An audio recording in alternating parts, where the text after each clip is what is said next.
irmãos, na última oportunidade, nós encerramos o primeiro capítulo de Romanos, onde nós vimos que a humanidade ela desprezou o conhecimento de Deus e foi punida por isso, sendo entregue por ele ao modo de pensar reprovado, para fazer coisas que não deveriam ser feitas, que não convêm. Nós vimos que Deus entregou os homens, primeiramente, à imoralidade sexual e depois à injustiça, onde então nós comentamos a respeito daqueles 21 pecados que Paulo apresentou no final do capítulo. Vimos ainda que os homens, eles conhecem o decreto de Deus, sabem que são dignos de condenação eterna, de morte, condenação eterna, aqueles que praticam essas coisas. Mas ainda assim, eles não apenas as praticam, como ainda aplaudem, incentivam aqueles que praticam essas coisas. Nós fizemos 34 exposições nos primeiros 32 versos desse primeiro capítulo. E talvez alguns podem ter achado que foi tempo demais. Mas na realidade, meus irmãos, nós apenas apresentamos alguns pontos a respeito disso, na esperança de que o Espírito Santo de Deus tratasse com cada um dos senhores, particularmente, pessoalmente. Eu desejo expor todo o conselho de Deus, mas de uma forma que os irmãos possam compreender e extrair os tesouros que Deus revelou através da sua santa palavra. E hoje, meus irmãos, nós veremos a importância de se compreender o primeiro capítulo. Assim, avancemos para o capítulo 2, verso 1, carta de Paulo aos Romanos, capítulo 2, a partir do verso 1, a santa palavra do Senhor nos diz o seguinte: portanto, ó homem, quem quer que sejas, és indesculpável quando julgas condenando o outro, porque estás condenando a ti mesmo naquilo que julgas condenando, porque praticas as mesmas coisas que condenas. Nós, porém, temos a certeza de que o julgamento de Deus é de acordo com a verdade contra os que praticam tais coisas. E tu, ó homem, que julgas condenando aqueles que praticam tais coisas, mas que continuas fazendo o mesmo que eles, pensas que escaparás do julgamento de Deus? Até aqui.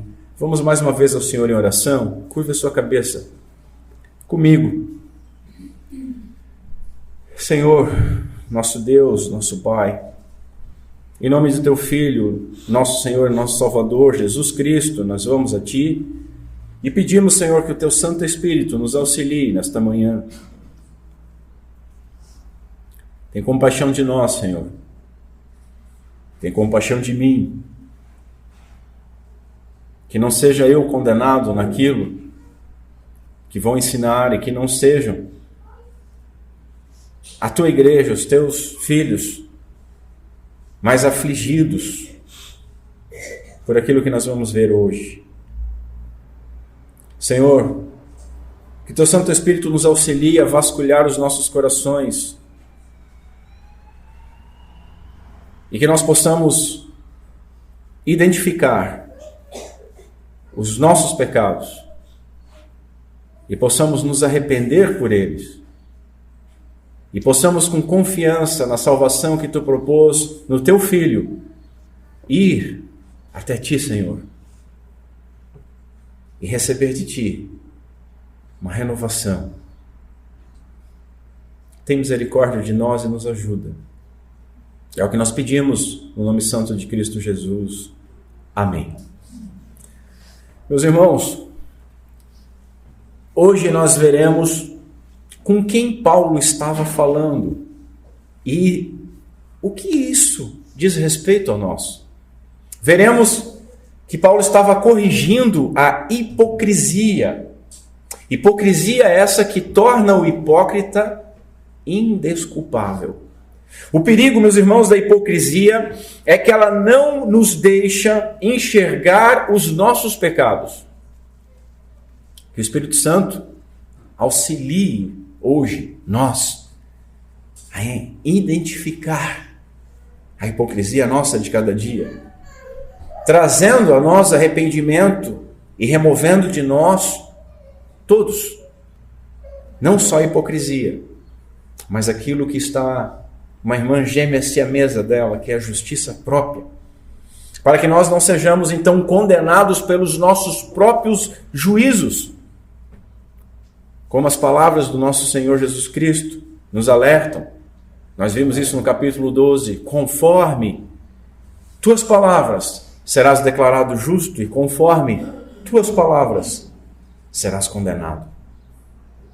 Que Deus nos ajude, irmãos. Assim, vejamos em primeiro lugar o que Paulo não está dizendo.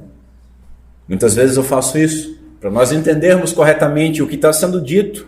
A melhor coisa a fazer é ver de imediato o que não está sendo dito e descartar essas hipóteses. Primeira coisa que nós vamos ver é que ele não está dizendo não julgueis. Para muitos crentes, hoje, a Bíblia tem apenas 2 versos.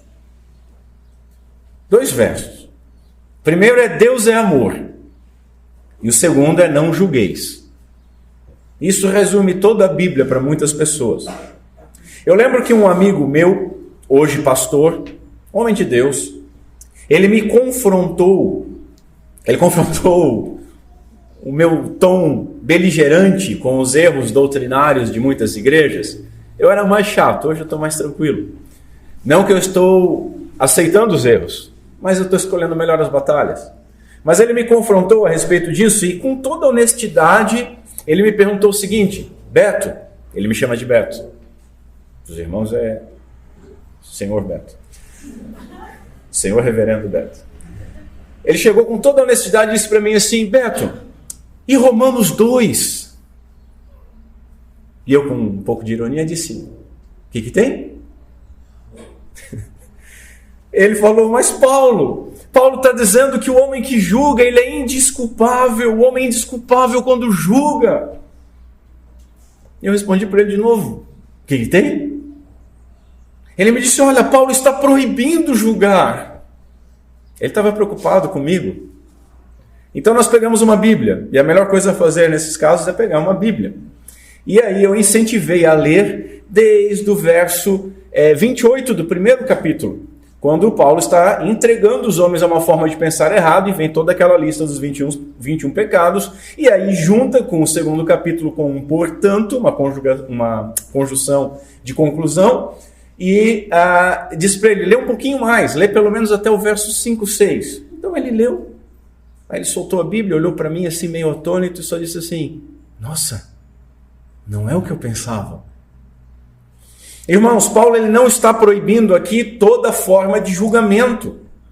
As próprias Escrituras, elas nos ordenam a julgar todas as coisas e a reter aquilo que for bom. E o nosso Senhor e Salvador incentivou o julgamento de falsos profetas e de falsos ensinos.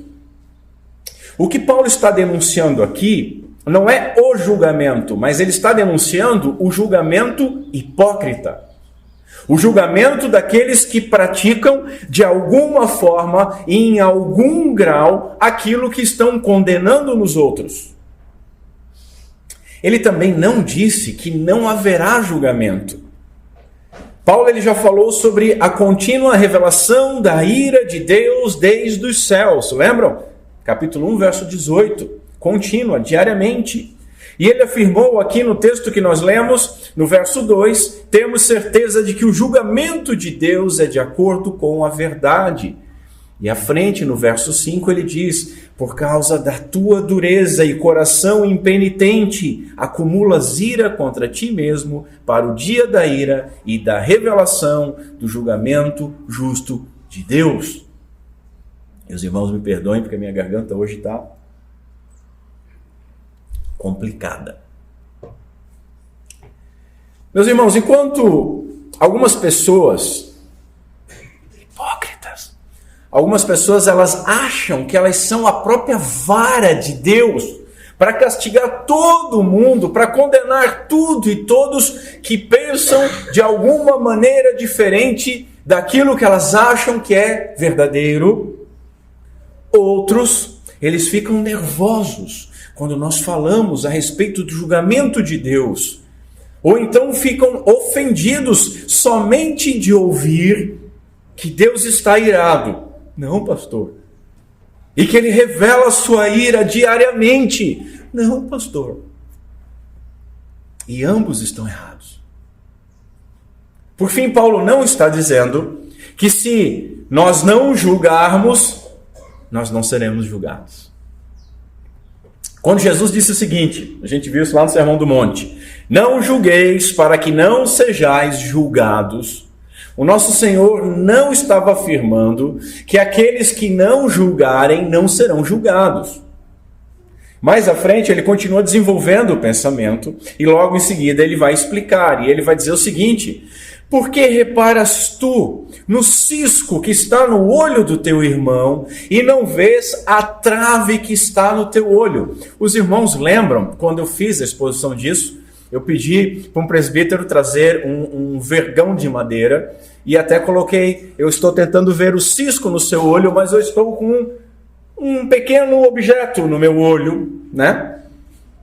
E não vês a trave que está no teu olho. Continua o Senhor: ou como dirás a teu irmão, deixa-me tirar o cisco do seu olho, enquanto tens uma trave no teu. E aí o Senhor, Deus é amor, e é amor, mas aí o Senhor diz: hipócrita, tira primeiro a trave do teu olho, e então cuidarás em tirar o cisco do olho do teu irmão. Isso aqui é muito interessante, irmãos. E então cuidarás em tirar. Note aqui 3 coisas. Eu não estou expondo esse texto, mas é importante nós termos essas 3 coisas em mente. Primeira, o julgamento hipócrita daquele que tem um problema maior. Ele tem uma trave, mas ele quer julgar o cisco. Segundo lugar, a impossibilidade de um correto julgamento. Por quê? Porque a visão deste hipócrita está obstruída.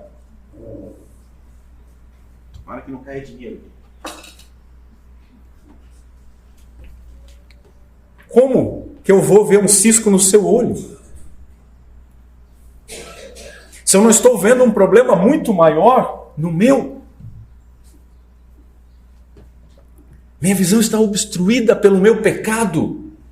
Como que eu vou enxergar um pecado que seja do tamanho de um cisco? E terceira coisa, e essa é a mais interessante, é que nós devemos julgar.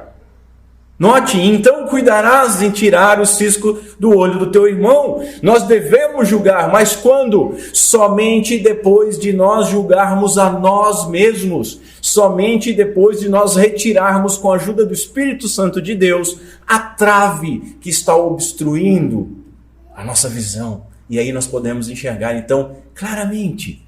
E aí nós não vamos machucar o nosso irmão. Em segundo lugar, vejamos com quem Paulo estava falando. Isso é muito importante. Portanto, como eu falei, o texto inicia com essa conjunção conclusiva. E como nós somos muito ruins em gramáticas, nós não compreendemos essas coisas. Essa primeira palavra torna necessário nós entendermos e nós lembrarmos de tudo que foi dito até então, para que então possamos prosseguir no argumento apostólico. Meus irmãos, eu já falei isso, mas é bom sempre lembrar. Número de capítulo e número de versículo não é inspirado por Deus. Foi sábio, foi interessante, é importante, é bom para nós nos guiarmos, mas não foi inspirado por Deus. Então Paulo aqui não está assim: acabei o capítulo 1, agora vamos fazer o capítulo 2 e um outro momento da sua vida. Não, é um texto só. Portanto, eu até acho que não deveria nem ter havido esse corte. Existem tantos capítulos na Bíblia com 70, 80, 175, versos, mas enfim. Então vamos lá. No verso 16 do primeiro capítulo, Paulo ele descreve o tema principal desta carta. Qual é? Isso, o Evangelho de Jesus Cristo. Obrigado, irmãos. Os irmãos estão atentos. O Evangelho de Jesus Cristo. E o Evangelho de Jesus Cristo, que é o quê? Exato. Parece uma escola bíblica, né? Todo mundo afiadinho assim. É o poder de Deus para a salvação de todo que nele crê, primeiro do judeu e também do grego.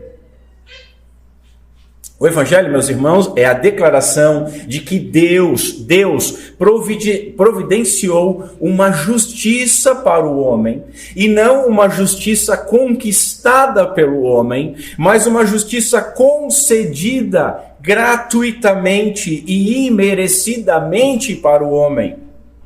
A justiça que vem de Deus. E ela vem como?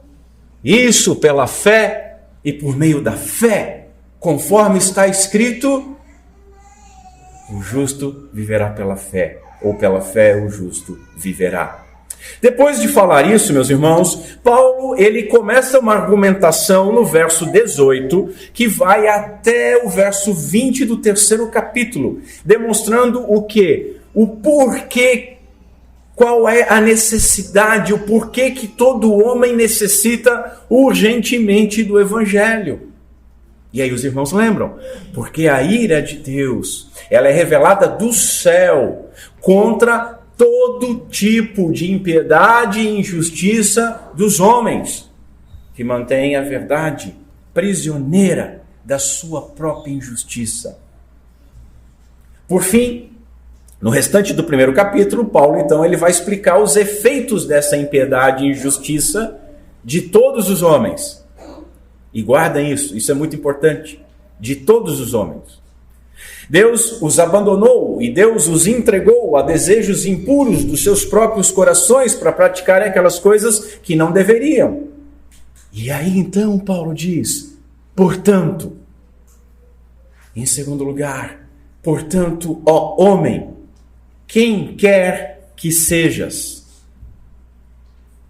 Portanto, ó homem, quem quer que sejas. Está ecoando lá o todo homem? Paulo utilizou aqui um recurso retórico chamado diatribe. Pastor, não começa a falar em línguas estranhas. O que é a diatribe, pastor? Quase que dobra minha língua aqui também. Esse é um recurso retórico que tanto um escritor quanto um orador usa para dialogar com um interlocutor imaginário, tornando assim o que ele está escrevendo, a sua argumentação, mais natural, mais convincente e mais persuasiva. Flui melhor. Ele imagina um interlocutor questionando, falando alguma coisa e ele respondendo. A pergunta então para nós é a seguinte: quem é esse interlocutor? Judeu ou pagão? Gentil? Grego? Não judeu? Judeu ou não judeu? Aqui os comentaristas se estapeiam. É até bonito de ver. Nós vimos que a ira divina se revela contra a impiedade e injustiça de quem? De todos os homens. E que o Evangelho é o poder de Deus para salvar qualquer homem. Todos os homens. Todos aqueles que creem. Quer seja judeu, quer seja gentil. Primeiro do judeu e também do gentil. Meus irmãos, uma coisa verdadeira, nós não podemos negar que o foco deste segundo capítulo é o judeu. Conforme você vai ver se ler o verso 9, o verso 10 e o verso 17. Até alguns comentaristas vão dizer que Paulo não está falando com os judeus até o verso 9. E aí esse cara começa a forçar a barra. Ele está falando com o judeu. Contudo, Paulo, ele não poderia estar excluindo aqui os gentios. Porque veja o seguinte, quando ele escreveu, quem quer que sejas, nesse verso que nós lemos no primeiro verso, que é o que nós estamos prestando atenção, quem quer que sejas, Isso é bem abrangente.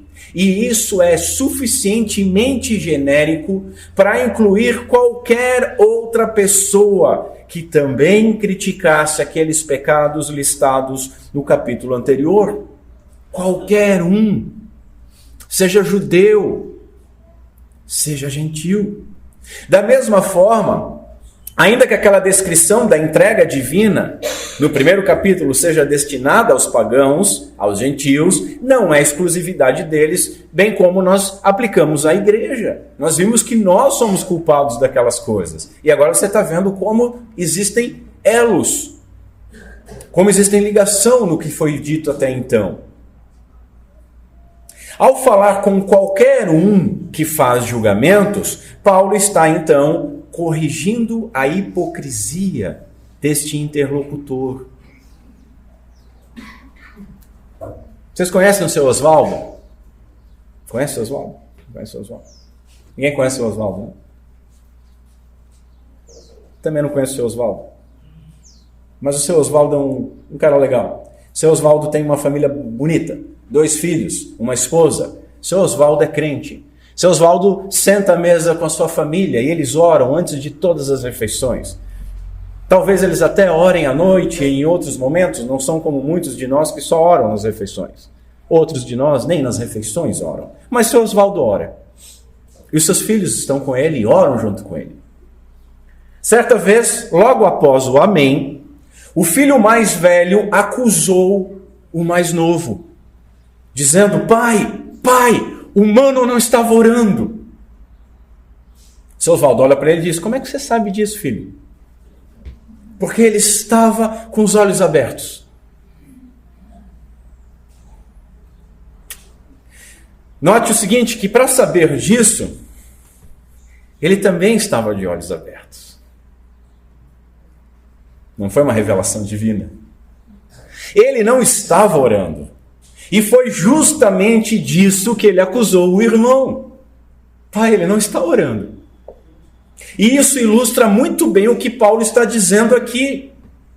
É como se depois de descrever todas aquelas injustiças praticadas pelos homens, que nós vimos, Paulo então imaginasse, aí aquele recurso do diatribe, ele imaginasse um interlocutor, ele imaginasse alguém no lado dele concordando com ele.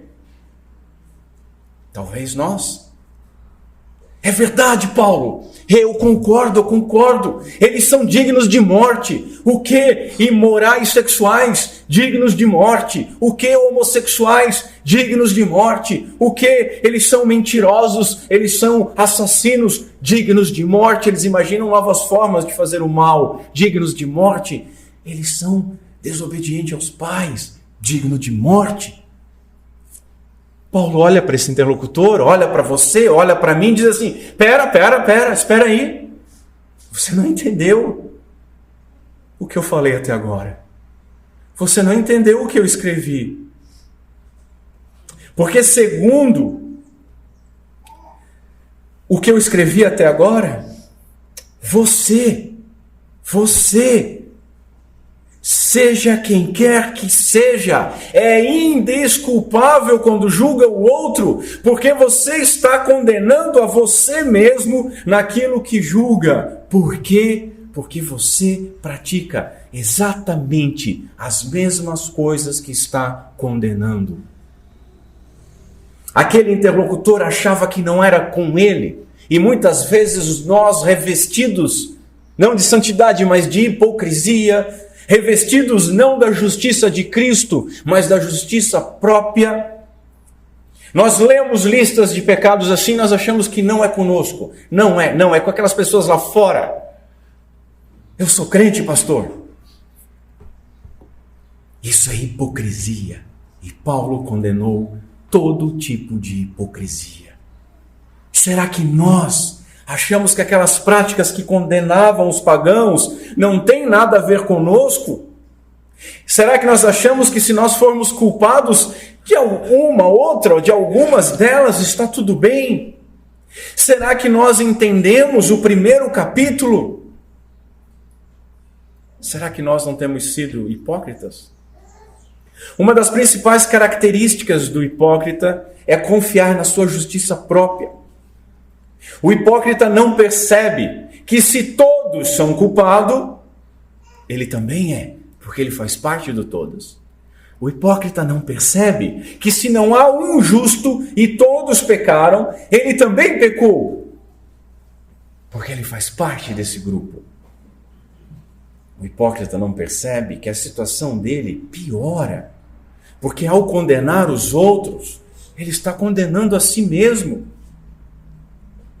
Permitam-me então, meus irmãos, expor esse texto, aplicando ele à nossa realidade. Se Paulo escreveu para os pagãos, se Paulo escreveu para os judeus, eu espero não ter nenhum pagão aqui hoje e sei que não tem nenhum judeu aqui hoje. Mas nós temos igreja aqui hoje, temos alguns crentes, alguns crentinos, alguns que querem ser crentes, alguns que... Então é para a igreja que nós vamos aplicar. Vamos aplicar ele à nossa realidade. Porque Paulo, lá no capítulo 15, ele diz o seguinte: tudo quanto outrora foi escrito para o nosso ensino. E eu tomo a liberdade de colocar os escritos de Paulo também nesses escritos. Portanto, assim como eu fiz no primeiro capítulo, eu vou aplicar esse texto para a igreja. Portanto, senhores, este interlocutor hoje somos nós. Somos nós. E aí você está pensando, pô, pastor, hoje é dia de almoço de ação de graças. Podia vir aquela palavra bonita, bacana, de incentivo. Eu já fiz isso outros anos. Hoje vamos manter só, entre aspas, a santidade do dia do Senhor e ouvir a sua palavra. E regozijar na ação de graças porque fomos salvos. Já tem até pastores, até em Netflix, e utilizando aquela técnica assim, vira para o irmão do seu lado, né? E os irmãos já passaram por isso. Vira para o irmão do seu lado e diga assim, você é uma bênção. E hoje eu podia dizer para os irmãos assim, vira para o irmão do seu lado e diga assim, você é um hipócrita. Só que aí nós estaríamos sendo o quê? Hipócritas. Então aproveita a oportunidade, vira para o irmão do seu lado ali e diz assim, ó, eu sou um hipócrita. Eu sou um hipócrita e que Deus tenha misericórdia que a partir de hoje eu seja, no mínimo, menos hipócrita.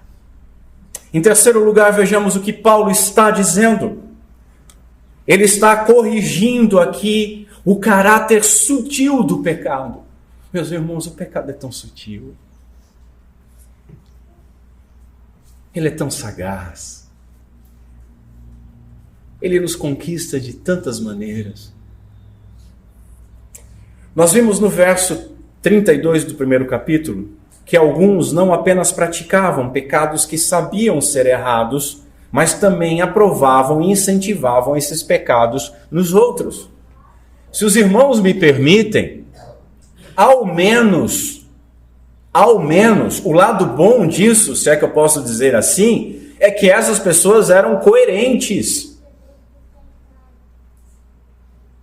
Ainda que fossem pecadoras, elas eram coerentes porque elas aplaudiam quem pecava da mesma maneira que elas. Agora, o tipo de homem que Paulo está denunciando aqui é aquele que não aprova. É aquele que condena esses pecados nos outros. Nos outros. Contudo, ele também faz as mesmas coisas que condena. As mesmas coisas que condena. Meus irmãos, nós pecadores, nós somos excelentes promotores de justiça. Nós somos excelentes advogados de acusação. Somos implacáveis. Nós temos um alto padrão para julgar os outros.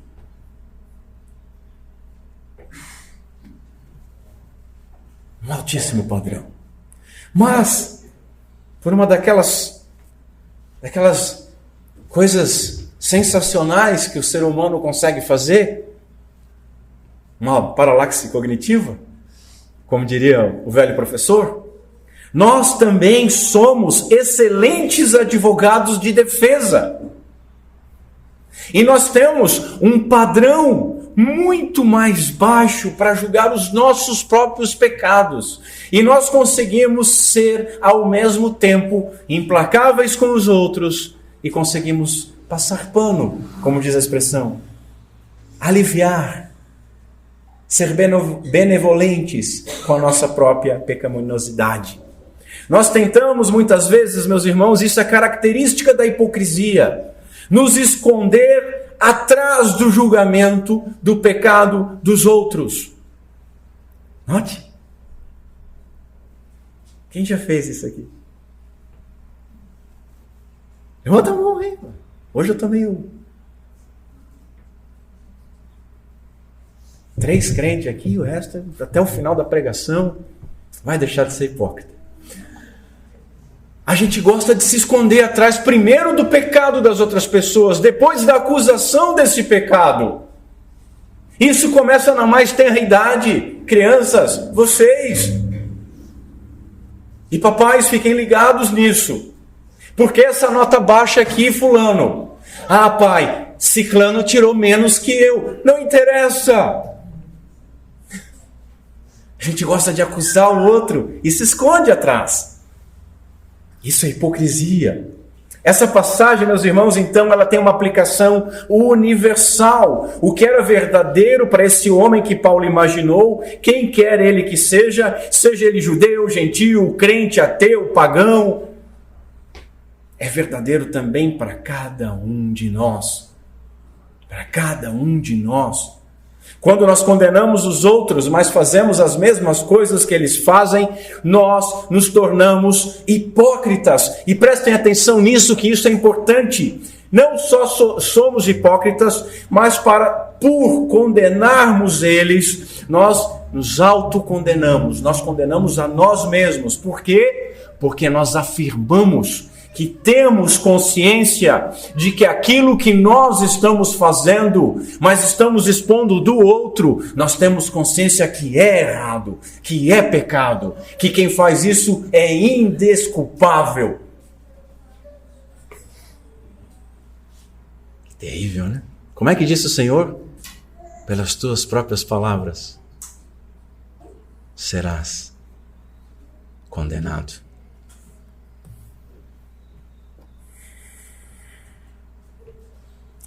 Nós tornamos-nos também, assim, continuando a linha de raciocínio, indesculpáveis. Nós já conhecemos esse termo, os irmãos lembram? A gente viu esse termo lá no capítulo 1, verso 20. Os pagãos, a quem Paulo estava se dirigindo primariamente, eles receberam a revelação geral, ou a revelação natural de Deus. Lembram disso? Deus, ele revelou a sua divindade e o seu poder pela criação e pelas obras da criação, de tal maneira que qualquer pagão, mesmo sem Bíblia, mesmo aquele índiozinho que está lá escondido no meio do nada, ele tem conhecimento suficiente para saber que há um Deus e ele é, por conta disso, indesculpável. Os judeus, meus irmãos, como Paulo tem esse foco primário no capítulo 2, eles têm mais do que a revelação geral. Eles têm também a revelação especial, eles têm o Antigo Testamento, eles podiam conhecer a lei de Deus, eles podiam conhecer a vontade de Deus. E, por não viverem de acordo com a revelação recebida, ambos, tanto o pagão quanto o judeu, são indesculpáveis. Ambos receberam o suficiente e são indesculpáveis. E nós? Igreja? E nós? Nós estamos aplicando esse texto a nós. Aos cristãos, além, a revelação especial que nos chega, além de ter o Antigo Testamento, nós temos também o Novo Testamento. Nós temos a revelação de Deus por meio do seu Filho Jesus Cristo. Nós temos o próprio Espírito Santo de Deus derramado sobre a igreja. E se você é crente, derramado sobre você e fazendo em você morada. Nós estamos numa situação, por um lado, privilegiada. Mas esse privilégio traz responsabilidade, de tal maneira que nós estamos numa situação indesculpável. Por quê? Porque nós recebemos muito mais, e assim nós temos muito mais responsabilidade, porque a quem muito foi dado, muito será cobrado. Os irmãos, o que você vai usar de desculpa? Que não conhecia? Que não sabia? Você mesmo que está ouvindo hoje, vai dizer que nunca ouviu isso? Mas aí há quem diga, eu não preciso de arrependimento. Paulo afirmou que todo e qualquer homem é indesculpável quando condena os outros pelos mesmos pecados que ele próprio pratica. É como se Paulo estivesse dizendo o seguinte: vem cá, filhão, vem cá, vocês todos, vocês que condenam os mentirosos estão se condenando, por quê? Porque vocês mentem. Vocês que condenam os imorais estão se condenando porque vocês também são imorais. Vocês que condenam os desobedientes aos pais, os invejosos, os soberbos, os que inventam novas formas de fazer o mal, vocês que condenam aqueles que não possuem misericórdia, também estão se condenando porque vocês fazem exatamente as mesmas coisas que condenam. Os judeus, por exemplo, eles julgavam todas as demais nações como idólatras. E se você já leu o Antigo Testamento, e eu espero que sim, do fundo do meu coração, se você já leu o Antigo Testamento, você vai lembrar quantas vezes Deus condenou a idolatria dos judeus. Exatamente aquilo que eles acusavam as outras nações. O hipócrita, ele presume que ele não precisa de arrependimento. Eu estou bem com Deus.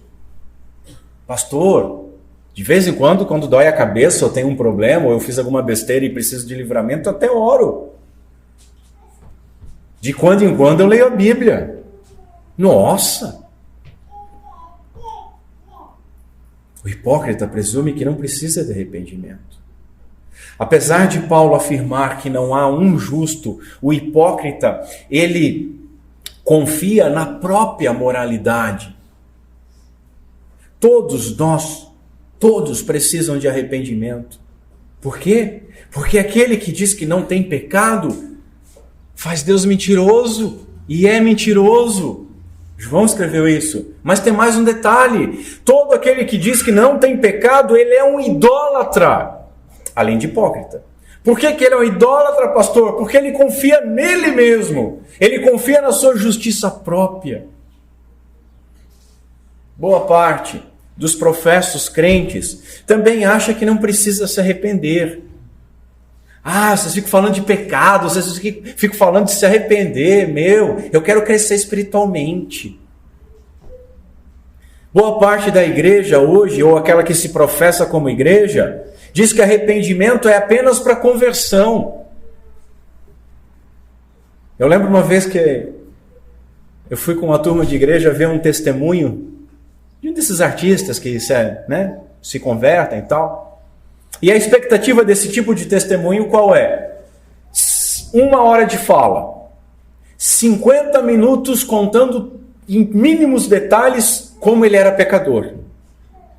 5 minutos dizendo, um dia o Senhor me tocou por assim, e eu me converti. E os outros 5 minutos, talvez ele peça uma oferta, ou talvez ele diga, quem quer aceitar Jesus como eu aceitei e nunca me arrependi, faça isso agora. E aí, para nossa surpresa, esse testemunho O cara falou 5 minutos que ele era um pecador desgraçado e começou a pregar o evangelho. Foi bacana, foi bonito. O que aconteceu com os crentes que estavam ao meu redor? Eu não vou chamar de cretino porque vou ser hipócrita e julgá-los. Eles ficaram indignados porque a gente não precisa ouvir o evangelho. A gente é convertido.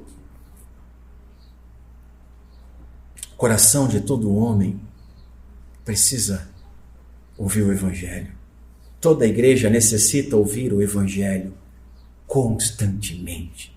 Toda igreja precisa se arrepender constantemente. Porque o coração de todo homem ele é naturalmente inclinado a pecar. Mesmo os crentes, mesmo você aí, vaso de bênção, é inclinado a pecar. Nós somos simultaneamente santos e simultaneamente pecadores. E há um remanescente de pecado no nosso interior que, se não for constantemente vigiado e refreado e cortado, nos fará trilhar caminhos pecaminosos. E quando nós começamos a trilhar estes caminhos, nós automaticamente começamos a nos justificar. Nos auto-justificar, porque a justificação de Cristo já não serve mais. E aí nós entramos num caminho de hipocrisia indesculpável. Indesculpável. Mas há outras justificativas, como dizer: pastor, não é para mim, porque eu não cometo tais abominações. Esse é o quase santo, ele tem uma asa só, ele quase bate asa e voa. Mas falta outra. Silêncio, silêncio um pouco. Você consegue ouvir o hipócrita orando? Nós lemos sobre ele na liturgia. Ó Deus, diz ele. Ó Deus, graças te dou. Está falando com Deus e louvando a Deus. Graças te dou, porque eu não sou como os demais homens, que são roubadores, injustos, adúlteros. E aí ele começa a se exaltar. E aí ele começa a acusar os outros. Meus irmãos, se nós realmente entendermos aquilo que Paulo escreveu, nós vamos entender que ele está desmascarando não apenas aquele fariseu da parábola de Jesus, mas ele está desmascarando o fariseu que vive em cada um de nós. Todos nós já ouvimos ou dissemos coisas do tipo: olha, eu posso até ser um pecador, mas estraga tudo. Mas ao menos eu sou melhor do que a maioria das pessoas. Ou então pode você ter dito ou ouvido assim: aqueles pecadores horríveis, eles merecem ser condenados, mas eu sou diferente. Sim. Eu também peco. Mas eu sou diferente, porque eu não sou o culpado dessas coisas. Isso me lembra uma figurinha, um meme que o presbítero Marcos me mandou, que tinha 4 sacos de lixo. Sabe aquele saco de lixo preto? Tinha 3 sacos de lixo preto e um era dourado. E a legenda era assim: eu posso ser um lixo, mas eu me destaco. E você, meu irmão, e eu, somos exatamente assim. Nós até sabemos que somos um lixo, mas nós tentamos nos destacar. Sim, não. Se eu digo que eu não tenho pecado, eu faço Deus mentiroso e sou mentiroso. Não, eu tenho pecado, mas eu não tenho pecados tão grandes. Agora, meu irmão, imagina o seguinte: será que se Deus expusesse agora a minha e a sua corrupção, a corrupção que está dentro dos nossos corações, se Deus expusesse agora os pensamentos que nós tivemos na última meia hora, se eles fossem expostos para todo mundo, será que nós nos julgaríamos melhores do que alguém? Todos concordamos que certos políticos que roubam bilhões merecem o inferno. Todos nós concordamos disso. Mas, e aquela caneta roubada do trabalho? Hein? E aquela caneta? Claro, veja bem, aqui a gente teve uma polarização política, e há pouco tempo atrás, antes do descondenado ser descondenado, havia uma argumentação assim, presumindo-se que ele havia sido condenado, dito da seguinte maneira: não, olha só, os caras furam a fila do banco, furam a fila da padaria e querem julgar alguém que roubou bilhões. Não, mas veja bem, quando você rouba bilhões, você mata pessoas. A saúde não chega, a estrada é ruim, não há policiamento, o crime aumenta, não há escolaridade, não há remédio nos postos, não há médico. O crime aumenta. Quando você fura a fila, você é pecador. Não vai dizer, o pastor disse que está tudo ok. Não, você é pecador. E se você não é fiel nas pequenas coisas, não será nas maiores. Deus só não te colocou mexendo com bilhões porque você vai embolsar também.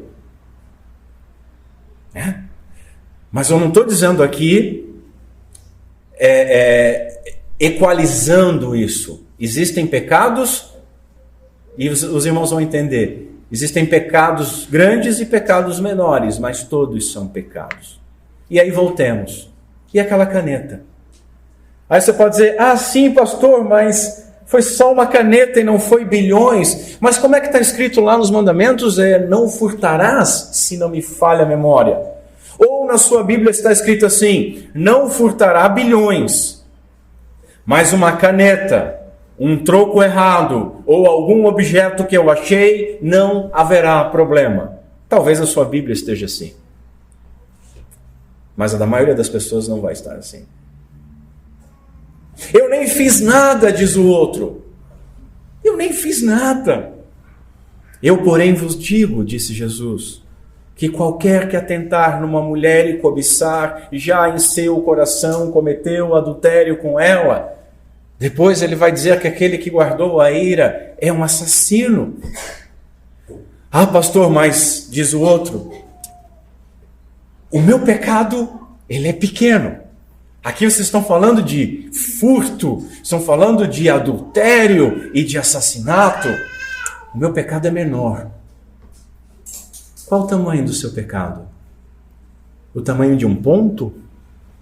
Porque aí nós lemos assim, porque qualquer que guardar toda a lei e tropeçar em um só ponto, tornou-se culpado de todos, escreveu Tiago. Meus irmãos, o que define o tamanho e a gravidade do pecado, prestem bem atenção nisso. Existe pecadinho e pecadão? Existe. Isso é óbvio. Mas o que define o tamanho e a gravidade do pecado não é o que foi feito, mas contra quem foi feito. Todo pecado é cometido contra Deus. E todo pecador arrependido vai confessar como Davi confessou o adultério e o assassinato, dizendo, pequei contra ti, somente contra ti, fiz o que era mal aos teus olhos. Irmãos, essa advertência, ela atinge a todos nós, que talvez hoje, ou em algum outro momento, ouvindo uma pregação, pensou assim, fulano tinha que estar aqui. Era batata. Ele precisava ouvir essas coisas. Essa mensagem era para ele. Que pena que ele não está aqui. Não, filhão. Não. O Senhor trouxe você aqui e fez você ouvir. E as mensagens que você pensou isso, e talvez essa mensagem é para você.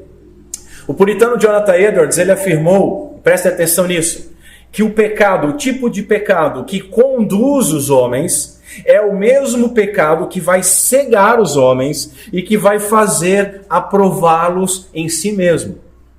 O pecado que conduz, cega e faz aprovar na própria pessoa. Assim, meus irmãos, mesmo homens piedosos, podem ser cegados por um tempo e podem viver por um tempo de uma maneira que desagrada a Deus.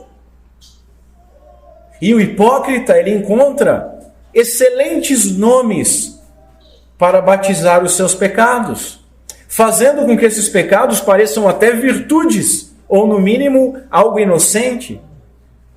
O hipócrita, ele vai chamar a sua cobiça de diligência nos negócios, de prudência ao futuro. O hipócrita vai dizer que falar mal do outro é zelo contra o pecado. Vai dizer que o seu comodismo e a sua preguiça e a sua inércia é fé. Eu tenho fé, eu deixo Deus agir. Ou então vai dizer que a sua ansiedade, a forma como você quer pegar e segurar e controlar todas as coisas, é prudência. Mas alguém ainda pode dizer o seguinte: sou judeu, eles não. Sou crente, eles não.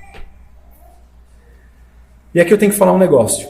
Após o Holocausto, e hoje num contexto de mais uma guerra contra Israel, nós devemos ter um cuidado muito grande quando nós nos referimos genericamente aos judeus. Nós vamos estabelecer o seguinte para os irmãos me compreenderem. Judeu é o membro da comunidade religiosa aliançada com Deus. E o povo que nasceu no atual estado de Israel é israelita. Vamos estabelecer assim. E eu estou falando do judeu. Dito isso, havia no povo judeu uma incrível soberba. Por mais que alguns teóricos e teólogos hoje tentem negar isso, nós vemos Jesus combatendo essa soberba, vemos Paulo combatendo e batendo essa soberba. Para eles, somente o judeu era alvo do amor de Deus e todo o resto era inferior, era imundo e desprezível. Está ouvindo o eco aqui? Está ouvindo o eco aqui? A irmã da reunião de oração, o irmão engravatado, com a Bíblia debaixo do braço, você. Eu sou crente, eu sou povo de Deus, eu sou filho de Deus, mas todo o resto é inferior, é imundo, é desprezível. Há escritos judaicos, inclusive, afirmando que os pagãos são o combustível do fogo do inferno e que Abraão se encontra sentado na porta do céu para não deixar nenhum gentil entrar. E que todos os judeus entrarão no reino do Messias, mas os gentios serão todos condenados ao inferno. Existem livros escrevendo essas coisas. Eles acreditavam que enquanto eles mantivessem a sua conexão com a aliança por meio da circuncisão, vai vendo ali, conexão com a aliança, eu frequento o culto, sou batizado, participo da ceia. Enquanto eles mantivessem essa conexão, eles seriam automaticamente salvos. Deus garantiria a salvação dessas pessoas, independente do que elas fizessem. Mas essa é uma visão muito elástica para dizer o mínimo da aliança, do pacto de Deus. Deus trata, meus irmãos, com famílias, Deus trata com um povo, mas dentro deste povo, Deus trata com cada indivíduo individualmente. Deus não traz em atacado. Conforme o caráter pessoal de cada um, Deus julga. Logo à frente nós vemos Paulo escrevendo sobre os judeus. Porque não é judeu o que é exteriormente, nem é circuncisão o que é exteriormente na carne. Em outro lugar ele escreveu, porque nem todos os de Israel são de fato israelitas. Meus irmãos, conhecer a lei não adianta se ela não for obedecida. Ter a Bíblia não adianta se você não obedece ao que ela exige. Ser circuncidado não adianta se o seu coração for incircunciso. Ser batizado não adianta se o seu coração continua batendo pelas coisas do mundo. Meu ponto no contexto é que os judeus hipócritas, eles condenavam os outros simplesmente porque os outros não eram judeus. E é exatamente isso que, infelizmente, nós vemos nas igrejas. Nós vemos nas igrejas. Também eles não são crentes? Nunca ouviu isso? Nunca falou isso? Falou, que eu sei que falou. Temos hipócritas nas igrejas que acham que a ira de Deus sobre alguém é apenas porque tal pessoa não, entre aspas, não aceitou Jesus. Porque tal pessoa não frequenta o culto. Porque tal pessoa não frequenta a minha denominação. Porque as outras denominações vão todas para o inferno, mas a minha é santa. Porque essa pessoa não deu o dízimo, porque essa pessoa não frequenta qualquer igreja que seja, e aí se um é muito limitado e específico, é a minha congregação que salva, o outro é genérico, qualquer bar com uma placa de igreja é salvo, é crente. Essas pessoas acreditam que a ira de Deus sobre alguém não é porque esse alguém é culpado de impiedade, e sendo culpado de impiedade vive em injustiça. Ou seja, que Deus não está irado com as pessoas pela forma como elas vivem. E esse é o erro de muitos crentes que acham que podem viver como quiserem. Se você é crente, a sua vida não pertence mais a você. Esse é o erro de muitos crentes que acham que Jesus Cristo pode ser o seu Salvador, mas não necessariamente é e precisa ser o seu Senhor. Basta se afirmar crente, basta ser membro de alguma igreja. Tudo que o ímpio faz é condenável, mas esse crentino pratica as mesmas coisas. E além de praticar, ele condena os outros por aquilo que ele faz. Muitos hipócritas pensam que a denúncia de Paulo não é com eles, simplesmente porque foram batizados. A nossa sociedade gosta muito hoje de rótulos, tudo é rótulo. E crente é mais um rótulo. E nome de igreja é mais um rótulo. Mas, meus irmãos, rótulos não salvam. Pastor Lucas pregou aqui em Apocalipse. Ter nome de quem vive, mas não viver, não estar vivo, não ter Cristo, não salva. Para Deus, existe apenas dois tipos de homem. Dois tipos de homem. Pecadores penitentes, pecadores arrependidos, pecadores que não confiam na própria justiça, e pecadores impenitentes, que não se arrependem, que são hipócritas e que confiam na sua própria justiça. Você pode ser presbiteriano, batista, assembleiano, congregacional, católico, desigrejado. Você pode se achar superior às pessoas que creem em Deus, porque eu não preciso crer em Deus para ter uma moral elevada. Você pode achar qualquer coisa, isso não vai alterar a posição de estar debaixo da ira de Deus. O crente jamais pode esquecer de que se ele não foi entregue por Deus às cobiças do próprio coração, não foi porque ele é bonitinho, não foi porque ele é especial, não foi por mérito próprio, mas por graça divina. E da mesma forma, ele jamais deve esquecer o fato de que foi apenas a bondade de Deus para com ele, pecador, que o conduziu ao arrependimento, que o conduziu à conversão, como diz o verso 4. Aqueles que apenas atenderam a um apelo, aceitei Jesus, que foram batizados, mas que não dão muita atenção à forma como vivem, eles precisam levar a sério as palavras do próprio Salvador. Nem todo que me diz Senhor, Senhor, entrará no reino dos céus, mas aquele que faz a vontade de meu Pai que está nos céus. Mas ainda há um outro grupo. Deus me ajuda aqui. O reformado não praticante. Aquele que diz, sou salvo pela graça. Senta aqui que a gente vai conversar.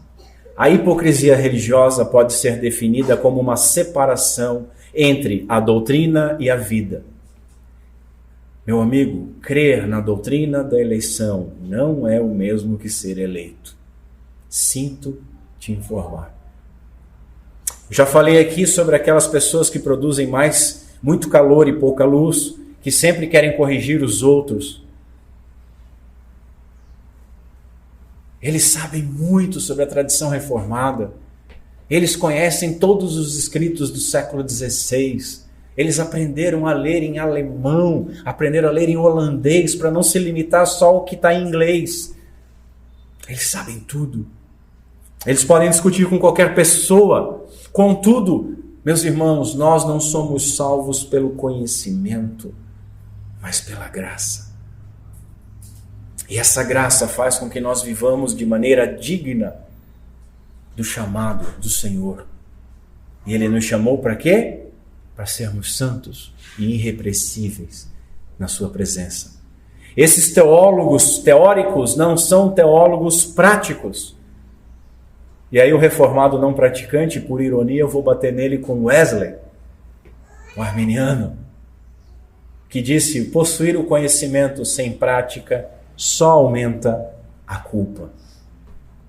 De que vale o seu conhecimento se você não pode reformar nem a si mesmo? Jesus diz o seguinte: se sabeis estas coisas, bem-aventurado sois se as fizerdes. Não adianta saber e não fazer. O conhecimento do bem, meus irmãos, não é bem em si, escreveu um teólogo, que continuou: Deus jamais pergunta sobre o conhecimento, mas sobre as atitudes. As atitudes. E fé é uma atitude. E o justo vive pela fé. Não é só, sim, eu creio, mas ele vive por meio dessa fé. Condenar o pecado dos outros não nos torna melhores. Pelo contrário, aumenta a nossa própria condenação, principalmente se nós fazemos as mesmas coisas. E quanto mais nós soubermos, mais seremos responsáveis por praticar. E aqui você pode pensar assim: opa, se quanto mais eu souber, mais eu sou responsável por praticar, então o ideal é ficar na ignorância. Certo, pastor? Não, porque o Senhor nos diz o seguinte: nós não podemos ser ignorantes. Buscar e conhecer ao Senhor. Nós devemos usar todos os nossos dons e talentos e fôlego para conhecer e glorificar ao nosso Senhor. Mas alguém pode argumentar assim: pastor, mas nós somos salvos pela fé. E acham que podem viver em tranquila desobediência. Contudo, meus irmãos, eu já disse, a fé que salva não é uma fé morta. Essa fé produz frutos, como nós estamos vendo na parábola do semeador. Ainda que a salvação seja pela fé e não pela obediência, a fé que salva produz obediência e produz dependência. Professar uma fé que não vem acompanhada de prática não impressiona o nosso Deus. Se nós professarmos crer, nós devemos reafirmar a profissão de fé na forma em que nós vivemos. De outro modo, todos nós seremos dignos de sermos chamados de hipócritas. Hipócritas. Vamos fazer algumas aplicações desse texto. Primeira, não desprezemos a graça.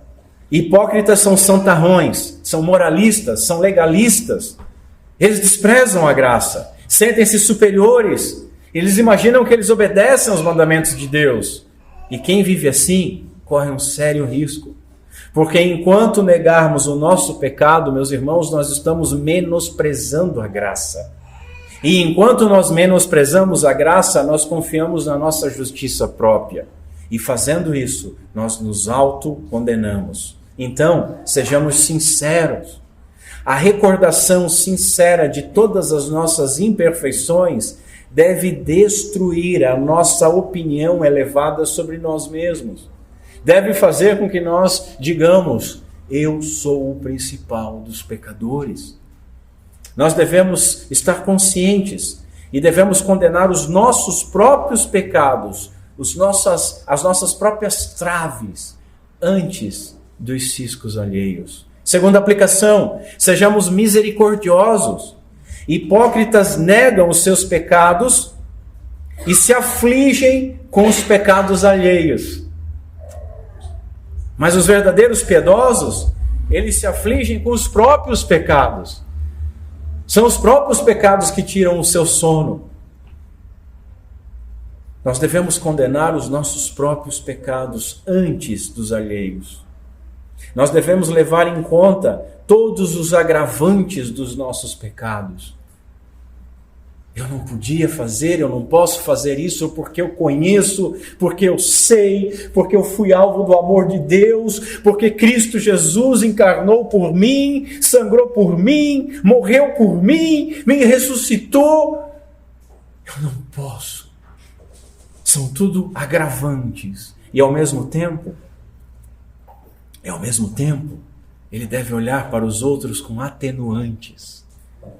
Essa pessoa pecou, mas ela não conhece tanto.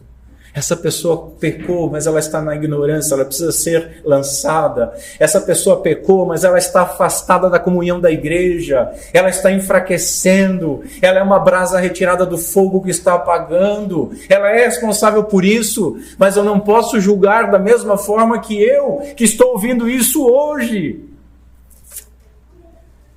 Terceira aplicação, aos líderes. Todos vocês que são líderes, presbíteros, diáconos, líderes de oração, líderes de grupos, líderes em casa como sacerdotes, professores, patrões, cuidemos em julgar primeiro a nós mesmos. Involuntariamente, diz um teólogo, forma-se uma elevada sensação do próprio eu quando você está constantemente exortando, educando e pregando. De tal maneira que o juízo sobre o outro, tu pecaste, acaba eclipsando, reprimindo a confissão, eu pequei. Esse é um risco do líder, ele ensina muito. E corre o risco de falar mais tu pecaste do que eu pequei. Quarta aplicação, aos pais. Faltou alguma coisa aqui? Peraí.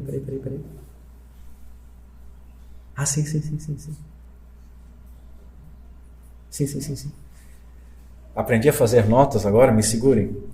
Devemos continuar dizendo pecaste. Não estou dizendo, para de avisar o seu irmão que ele está em pecado. Mas antes devemos dizer, eu pequei. E este pecado, meus irmãos, ele deve servir. Nós devemos extrair coisas boas de todas as coisas. E o pecado que nós vemos no nosso irmão ou em outra pessoa deve servir para nós avaliarmos a nossa vida, se nós não estamos fazendo exatamente a mesma coisa. Agora sim, quarta aplicação aos pais. Não considere, pais, prestem atenção. Vocês que têm os filhos crescendo, não considere os seus filhos crentes apenas porque eles vêm à igreja, apenas porque eles têm uma moralidade cristã, ou apenas porque eles têm opiniões conservadoras. Estas coisas não faz do seu filho um crente. Aprenda isso para a sua vida e para a vida da sua família. Tudo aquilo que você pode fazer sem a graça divina não é prova de fé. Cuidado para não criar na sua casa um hipócrita que se julga melhor do que os outros. Cuidado para não ser você, para o seu filho, um exemplo de hipócrita, porque ele vai copiar o teu exemplo. Quinta aplicação aos filhos. Não se considere um crente apenas porque você vem à igreja, apenas porque você tem uma moralidade cristã ou apenas porque você tem opiniões conservadoras. Cuidado você para não se tornar um hipócrita. Enquanto você e todos nós não dependermos da graça de Deus, não abandonarmos a nossa justiça própria e não confessarmos sermos pecadores e não encontrarmos a salvação, o abrigo e toda a esperança em Cristo Jesus, você, eu e qualquer um de nós seremos tão condenáveis quanto aquelas pessoas que estão praticando o pecado que for. Sexta aplicação, a todos nós. Será que nós não somos hipócritas?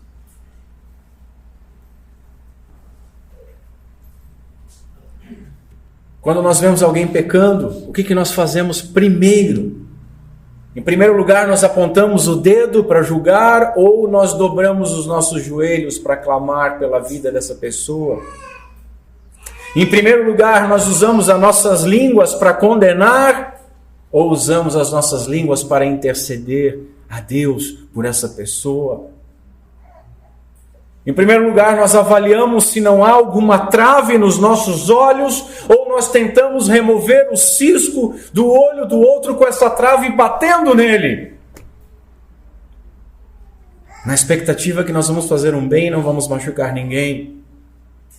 Nós lembramos que também somos pecadores dependentes da misericórdia essa que nós estendemos a Ele, ou nós condenamos Ele, como nós vimos Davi condenando aquele homem anunciado por Natã na leitura da liturgia. Cuidado! Cuidado! Nós podemos nos tornar indesculpáveis. Sétima aplicação, um alerta para os desigrejados, talvez alguém que me ouça pela internet. Cuidado, um alerta para os afastados da igreja, talvez por conta de alguma decepção. Nós concordamos sim que muitos membros das igrejas são hipócritas, mas isso não é argumento para você ficar de fora, isso não é justificativa para você ficar fora da igreja. Certo pastor uma vez respondeu a um crítico, e esse crítico dizia assim: eu não vou para a igreja porque lá só tem hipócritas. E o pastor disse: não se preocupe, tem lugar para mais um, venha. A verdade, meus irmãos, é que Deus julgará todos os pecadores, hipócritas ou não, dentro ou fora da igreja. Também não imagine que você é salvo porque você continua crendo em Deus, mesmo afastado da igreja. Meu amigo, o diabo também crê. Crê e treme. Mas pastor, eu oro, o diabo também fala com Deus. Nós temos alguns versos bíblicos falando. Ele até pede para entrar em porcos. Talvez você peça alguma coisa, isso não é segurança para você. Cuidado. Isso nos leva à última aplicação. No verso que nós estudamos, não há evangelho. Não há evangelho. Mas esse verso faz parte do evangelho. Por meio da argumentação do apóstolo, nós entendemos que todos nós somos pecadores e todos nós merecemos receber a justa ira de Deus. É a bondade de Deus que nos conduz ao arrependimento. Ele enviou o seu Filho, Jesus Cristo, que viveu em obediência a todos os mandamentos e morreu pela nossa desobediência, morreu no nosso lugar, a morte que nós deveríamos morrer. E é somente por meio da fé nesse evangelho, que é o poder de Deus para salvar quem quer que seja que nele crer, que nós seremos então aceitos por Deus. Crendo e arrependidos dos nossos pecados, nós devemos deixar de confiar na nossa justiça própria. E uma vez que nós fomos perdoados, nós devemos buscar levar os outros ao arrependimento. Veja, não porque nós somos melhores que eles, mas porque nós sabemos que Deus recebe pecadores. E como é que nós sabemos que Deus recebe pecadores? Porque Ele recebeu a gente. Porque Ele me recebeu, porque Ele te recebeu. É a graça de Deus que nos salva, por meio da fé em Jesus Cristo, não as nossas obras. Contudo, a fé que salva, ela é viva, obediente e busca a santidade e estende misericórdia, não juízo, aos demais pecadores, enquanto clama por misericórdia para si mesmo. Em primeiro lugar, pois deste lado da glória, meus irmãos, este lado da glória somos todos culpados. Todos culpados. E essa graça, ela deve gerar nos nossos corações uma ansiedade pela glória, uma ansiedade quando nós dizemos: venha o teu reino, porque no dia que a plenitude do reino vier, então nós não seremos mais hipócritas. Que Deus Pai tenha misericórdia de todos nós por meio de Jesus Cristo. Vamos ficar em pé. Curva a sua cabeça comigo. Vamos ao Senhor em oração.